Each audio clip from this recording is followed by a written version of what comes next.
Hello everyone, welcome back to the channel. आज इस video में हम अपना नेक्स्ट टॉपिक पढ़ने वाले हैं और आज का हमारा जो टॉपिक है वो है राइनाइटिस। ठीक है, तो ये जो प्रॉब्लम है राइनाइटिस, ये एक इन्फेक्शन है, इन्फ्लेमेशन ऑफ नेजल म्यूकोसा जो होता है उसको हम राइनाइटिस बोलते हैं। ओके, तो सबसे पहले अगर मैं राइनाइटिस टर्म की बात करूं तो ये एक टर्म आया है राइनो। ठीक है, ये जो टर्म है ये ग्रीक टर्म है और इसका मतलब होता है नोज। ठीक है, जो राइनो टर्म है वो हम यूज करते हैं नोज के लिए, या फिर एक और है रिन। ठीक है, ये भी वर्ड हम यूज करते हैं नोज के लिए। ठीक है, तो ये दो टर्म्स यूज होते हैं नोज के लिए और आइटिस का मतलब होता है इन्फ्लेमेशन। तो नोज में जो म्यूकस मेम्ब्रेन है या जो म्यूकोसा है उसकी इन्फ्लेमेशन हो जाना इज राइनाइटिस। ठीक है, ओके, तो अब देखो डेफिनेशन क्या है। Inflammation of nasal mucosa causing nasal congestion, sneezing and nasal discharge is known as rhinitis। ठीक है, आपको क्लियरली समझ में आ गया होगा। बहुत छोटी सी डेफिनेशन है और बहुत इजी डेफिनेशन है। नेजल कंजेशन मतलब ब्लॉकेज हो रहा है। ठीक है, म्यूकस इतना ज्यादा सिक्रीट हो रहा है कि जो नेजल एरिया है वो पूरा कंजेस्टेड फील हो रहा है, वहां पे ब्लॉकेज हो रहा है।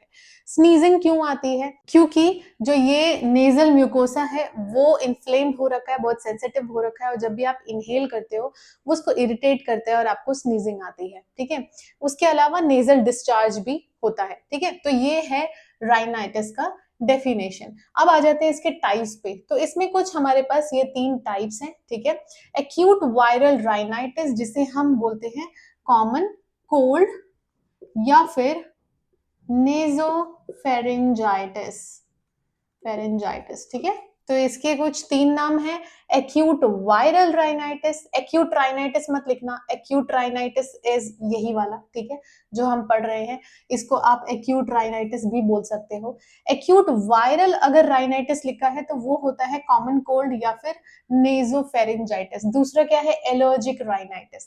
तो जो भी राइनाइटिस अगर एलर्जेंस की वजह से हो रहा है, अगर किसी एलर्जिक रिएक्शन की वजह से हो रहा है, उसे हम बोलते हैं एलर्जिक राइनाइटिस। ठीक है, और इसको हम हे फीवर भी बोलते हैं। ठीक है, ये हम आगे पढ़ेंगे। देन आता है non allergic rhinitis. Non allergic rhinitis क्या है?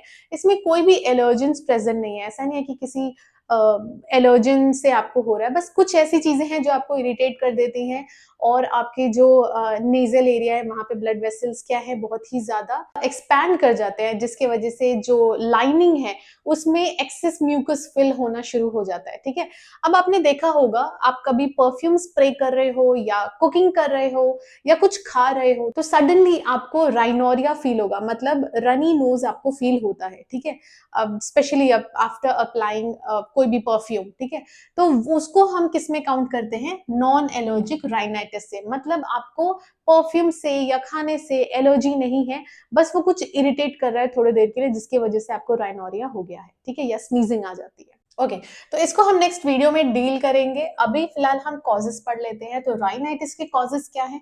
राइनो वायरस, ठीक है, जो कि स्पेसिफिकली यही राइनाइटिस ही कॉज करता है।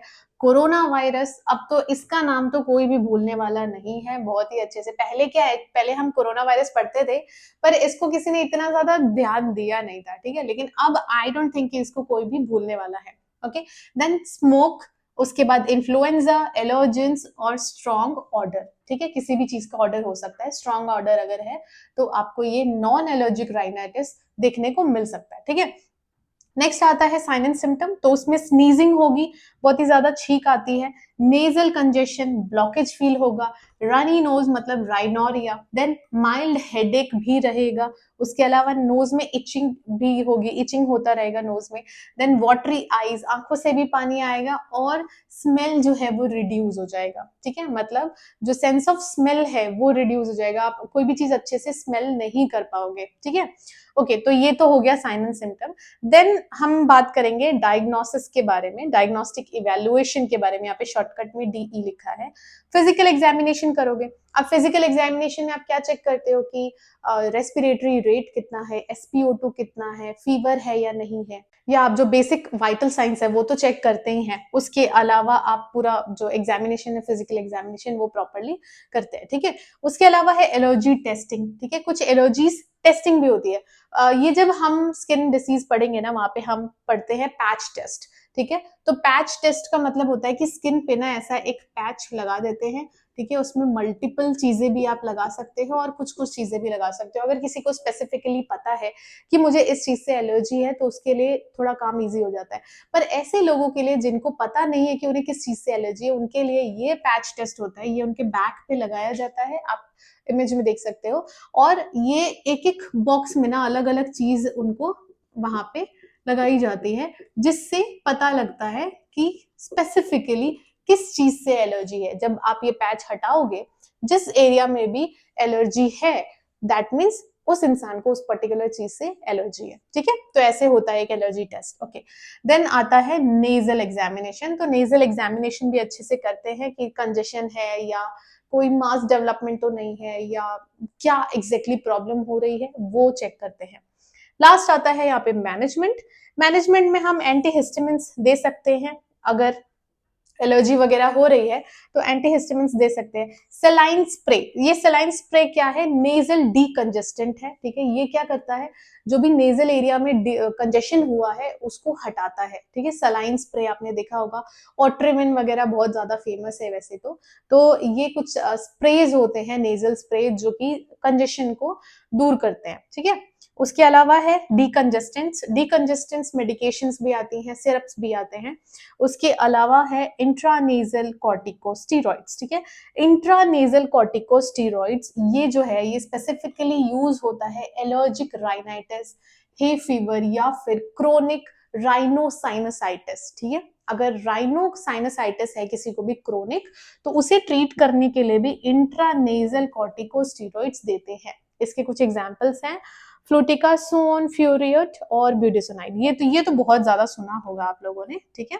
ओके, तो ये हो गया मैनेजमेंट। अगर हम बात करें प्रिवेंशन की, तो प्रिवेंशन हमें सेम वही करना है, हैंड हाइजीन के बारे में बताना है, फेस को कवर करके रखो जब भी स्नीज कर रहे हो या जब भी किसी इन्फेक्टेड पर्सन से बात कर रहे हो, कफ कर रहे हो, तो अपने फेस को, अपने नोज और माउथ को स्पेसिफिकली कवर करना है।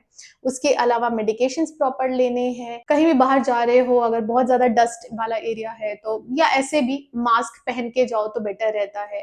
तो ये सारे जो प्रिवेंशन है वो हमें करने हैं। ओके, तो this was all about rhinitis. अब देखो, ये मैंने बोला कि एक्यूट राइनाइटिस है, ठीक है। अगर ये जो सिम्टम्स हैं ये कंटिन्यू रहे, बार बार आ रहे हैं और 1 महीने से ज्यादा रह रहे हैं, तो ये फिर क्रोनिक में कन्वर्ट हो जाता है, ठीक है। और क्रोनिक में ना हमारे पास 2 टाइप्स आते हैं, वो है एलर्जिक राइनाइटिस और नॉन एलर्जिक राइनाइटिस। ये क्यों नहीं आएगा, क्योंकि इसके नाम के आगे ही लिखा हुआ है एक्यूट, ठीक है। तो जब हम क्रोनिक की बात करते हैं तो ये सिर्फ 2 आएंगे, यहाँ पर मैं लिख देती हूँ।